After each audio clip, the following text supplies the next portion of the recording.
Boa tarde, pessoal. Eu sou a professora Larissa Azola, graduada pela Universidade Federal de Alfenas em Matemática, e criei esse canal para tirar as dúvidas, não só dos meus alunos da Escola Estadual Dr. Emílio Silveira, mas também dos demais alunos e daquelas pessoas que querem ser aprovadas em um concurso, em Enem, ou até mesmo vestibular, e que têm muitas dificuldades em matemática.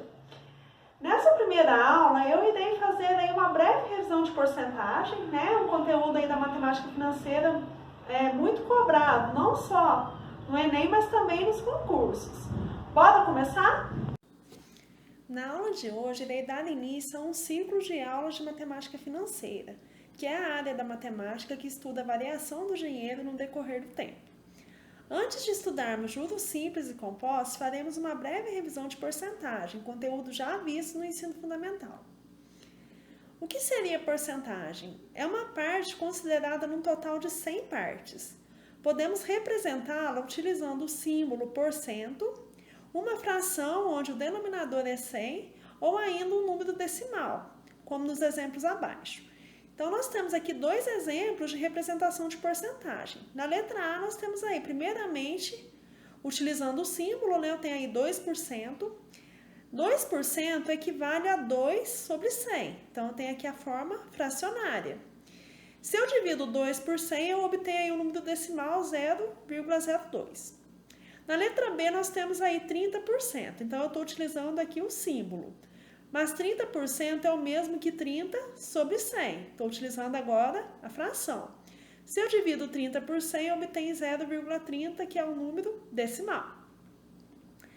Seguem agora alguns exemplos. O primeiro exemplo pede para transformar as frações em números decimais e em seguida escrevê-los utilizando o símbolo por cento. Então, eu vou passar de fração para número decimal e depois escrever utilizando o símbolo. 3 sobre 100, então eu vou dividir 3 por 100 para chegar no número decimal 0,03. Mais 3 sobre 100 é o mesmo que 3%. Então, eu tenho aqui o número decimal e aqui utilizando o símbolo. 24 sobre 100. Quando eu divido 24 por 100, eu obtenho o número decimal 0,24, que é o mesmo que 24%. E na letra C, nós temos 360 sobre 100. Dividindo 360 por 100 dá 3,60, que equivale a 360%. No exemplo 2, manda transformar os números decimais em frações e em seguida escrevê-los utilizando o símbolo por cento. Então, agora eu vou usar a ideia contrária do exemplo 1. Agora eu vou passar de número decimal para fração. Como que eu faço isso? Tem uma regrinha.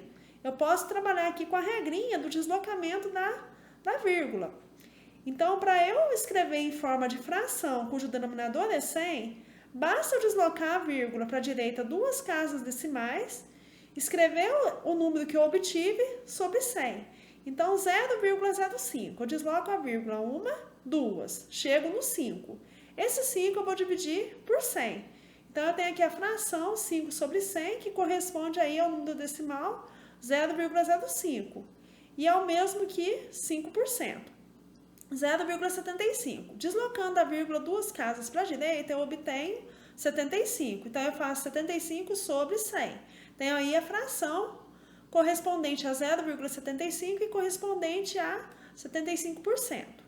E na letra C, nós temos aí 4,20. Desloco a vírgula 2 casas para a direita, obtenho aí 420 sobre 100, que é o mesmo que 420%. No exemplo 3, pede aí para calcular. Então, na letra A, nós temos 15% de 300.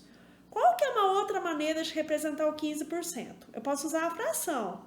15% equivale a 15 sobre 100. Esse D vai ser para nós uma multiplicação.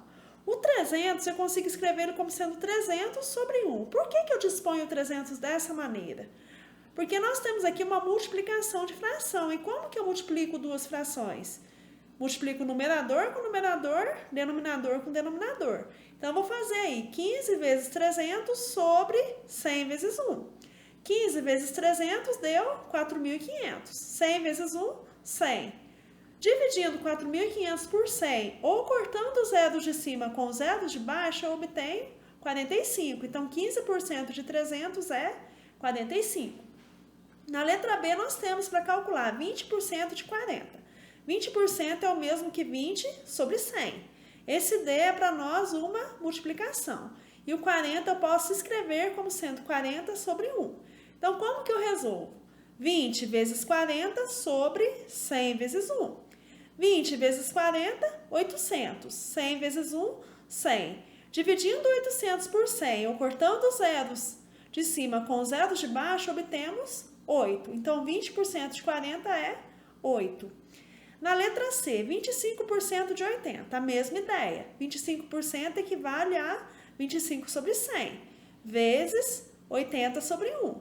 Fazendo a multiplicação, 25 vezes 80, chego no 2.000. 100 vezes 1, 100. 2.000 dividido por 100, tenho aí 20. E na letra D, 30% de 400.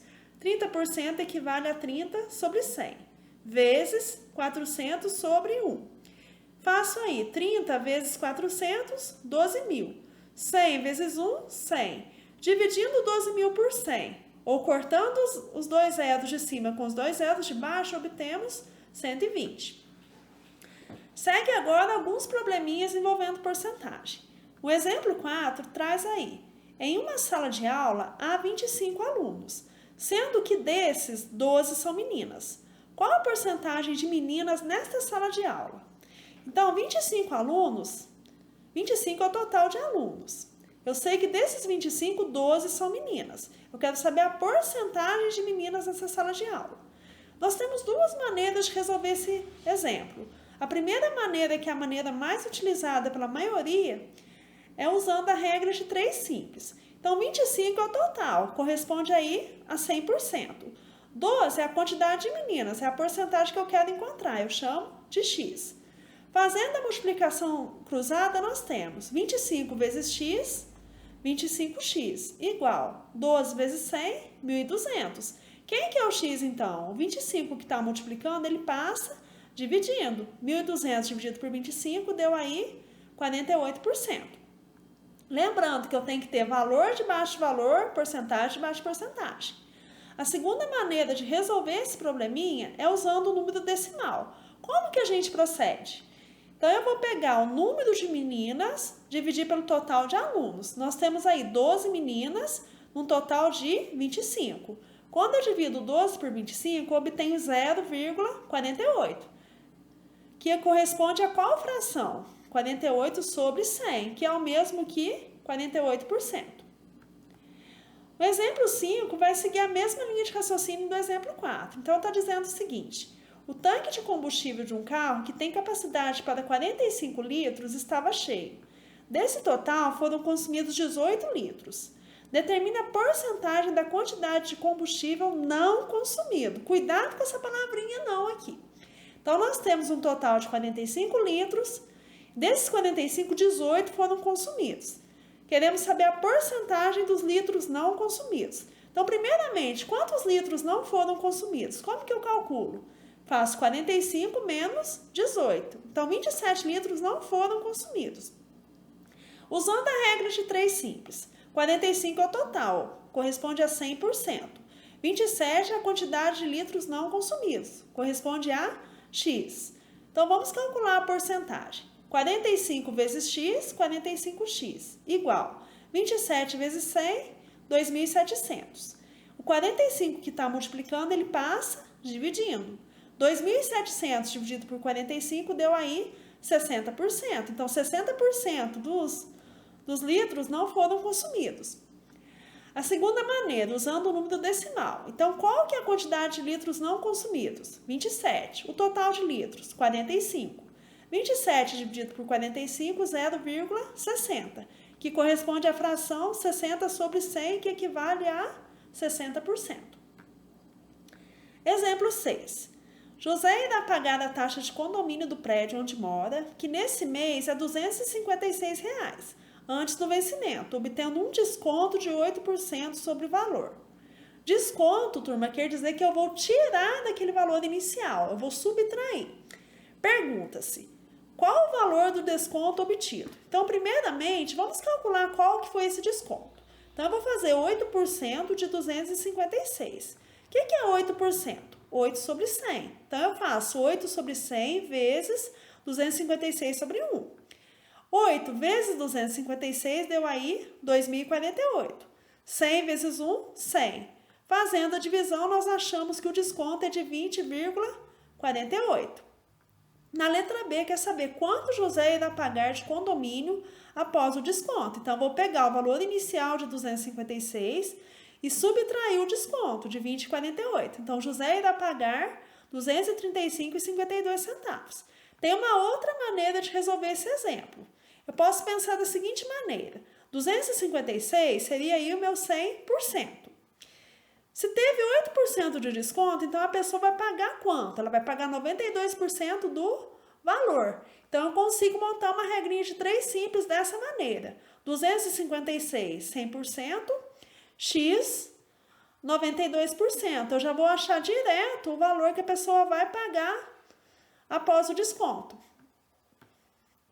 Exemplo 7 vai seguir a mesma linha de raciocínio do exemplo 6, né? Tá falando o seguinte: a mensalidade de um curso de inglês no mês de setembro era de R$ 120.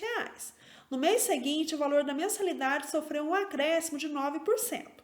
Acréscimo, turma, o próprio nome diz, vai acrescentar, vai somar. Pergunta-se, qual o valor do acréscimo? Então, vamos resolver aqui. Primeiramente, vamos achar de quanto foi esse acréscimo. Então, eu vou fazer 9% de 120. 9% equivale a 9 sobre 100, vezes 120 sobre 1. 9 vezes 120, 1.080. 100 vezes 1, 100. Então, de quanto que foi o acréscimo? 1.080 dividido por 100, 10,80. Então, acrescentou 10,80 a mensalidade inicial. Na letra B, qual o valor da mensalidade após o acréscimo? Então, o valor inicial era de 120. Teve um acréscimo de 10,80. Somando aí, o valor da mensalidade após o acréscimo será de 130,80. Nós podemos fazer de uma outra forma, né? Nós podemos considerar aí o 120 como sendo 100%, acrescentou 9%, então a pessoa vai pagar 109%. Então, o 109% corresponde a X. Fazendo dessa maneira, vocês já vão chegar nesse resultado direto, já vão achar aí o 130,80 direto. Seguem aqui alguns exercícios de fixação. O primeiro exercício pede para escrever a porcentagem correspondente a cada fração, né? Então, eu vou escrever aqui utilizando o símbolo. Na letra A, eu tenho uma fração aqui onde o denominador é 100, então eu vou pôr direto qual que é a porcentagem. Nas demais, eu vou dividir o numerador por denominador, vou chegar no número decimal e passar esse número decimal para a forma fracionária, chegando aí na porcentagem. Exercício 2. Transforme as porcentagens em números decimais. Então, toda vez que eu tenho um número com o símbolo por cento na frente, quer dizer que eu vou dividir aquele número por 100. Se eu quero chegar em número decimal, eu vou dividir cada número aqui por 100, obtendo o número decimal. Os próximos já são alguns probleminhas. Então, no terceiro exercício está falando: Alessandra joga basquete pelo time da escola e em certo jogo arremessou 15 bolas à cesta, ou seja, esse aqui é o total de bolas que ela lançou à cesta. Qual foi a porcentagem de aproveitamento de Alessandra, sabendo que foram convertidos 6 desses arremessos? Então, eu quero saber qual que é a porcentagem correspondente a esses 6 arremessos que ela acertou. Então, eu posso usar aí uma regrinha de 3, considerando 15 o total, ou seja, o 100%, 6x. Ou eu posso resolver usando o número decimal. Vou pegar aí o número de arremessos que ela acertou, 6 num total de 15. Obtenho o número decimal chegando à porcentagem. Exercício 4. Uma senhora recebe uma pensão de R$ 870, dos quais 70% são destinados às despesas com saúde, habitação e alimentação. Quantos reais sobram mensalmente a ela para outras despesas, como cultura e lazer? Nós temos duas maneiras de resolver esse exercício. Nós podemos calcular aí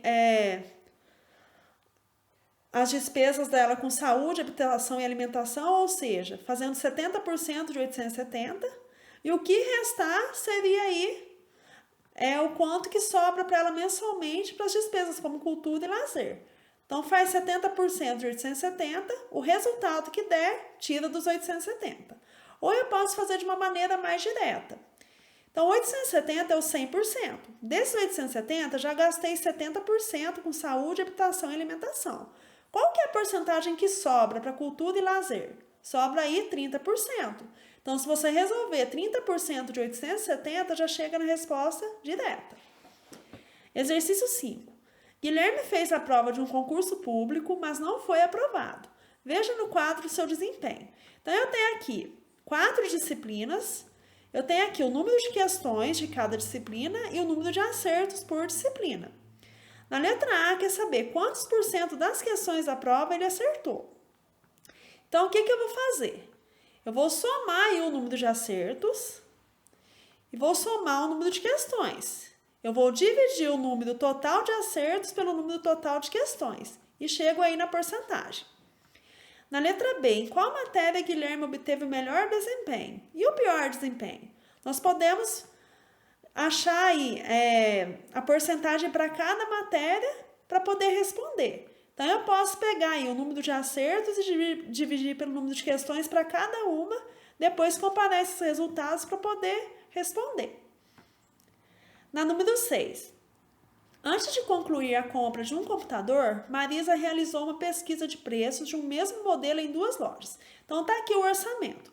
Na loja A, o computador sai por R$ 1.290, com desconto de 8% no pagamento à vista. E na loja B, ele sai por R$ 1.350, com desconto de 14% no pagamento à vista.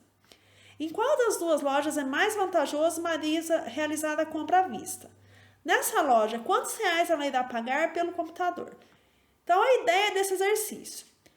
Calcula aí o desconto obtido em cada loja. Então, na loja A, calcula 8% de 1.290. Tira esse resultado dos 1.290 para saber quanto que ela vai pagar à vista. Faz a mesma coisa para a loja B. Depois vocês comparam o resultado para poder responder. Questão 7. A loja Compras Baratas, cujo nome é fictício, oferece ótimos preços nas compras à vista de todos os seus produtos. Porém, na compra de uma calça masculina que custa R$ 190, por exemplo, caso o pagamento seja realizado em prestações a prazo, seu valor sofrerá um acréscimo de 15%. Quanto custará essa calça pagando a prazo?